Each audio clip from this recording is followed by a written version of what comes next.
Hello everybody and welcome back to our Flutter tutorial. Today we're going to be looking at how to navigate between two screens, and then in the next video we'll be looking at more advanced navigation techniques where we can pass in parameters and animate the transition. So as of now we're going to go ahead and create a new file in the lib folder, and we'll just call it page2.dart. We're going to import material.dart, so Flutter, our package, :flutter / material.dart. We're going to create our widget, so class page2 extends stateless widget. We're going to override the build method. Widget builds takes in a build context, and we're just going to return a scaffold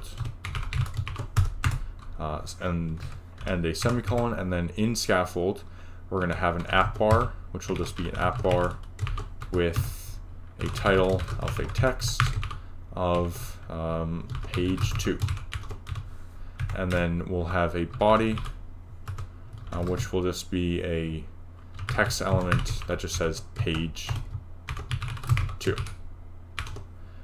And then we're also going to add a button that will allow us to go back. So essentially we're going to say floating action button, and we're going to floating action button. A lot of this stuff is pretty easy to remember. And then in floating action button we'll have a child with an icon of icons.back, backspace. And then on pressed, we're going to have a function that just says navigator.pop. This function will just navigator.pop context. So yeah, this function will just go back to the last page. So don't worry about that for now. You'll see it in action. All right. So now in main.dart, we're going to want to import this. So we're going to say import page2.dart, just like that, and then save that. And then we want to say as page2, and then in our home page we're going to want to add a button under the hello Flutter text. So we're going to say raised button, and we're going to have a text of go to page 2. Raised button with a child of text. And then we're going to say on pressed, and then a function that just says navigator. So we're going back to the navigator class, and we're going to say navigator.push, and push is going to take context and then a material page route, and all this will do is just take a function that will say context into page2.page2. Just like that.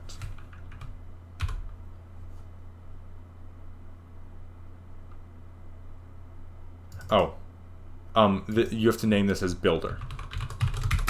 So this lambda function has to be named as builder. That's all. All right. So now when we save this, let's go ahead and look at what we get. So we have our our raised button, and we press it, and we go into page 2, and then you see that. And then in an app bar, you also have the action to go back, or the option. So when we press back, it'll go back.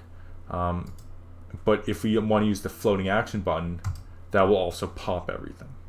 So yeah, that's how that works. Yeah, that's pretty much basic navigation. Like I said, we'll be looking into more advanced stuff in the next video.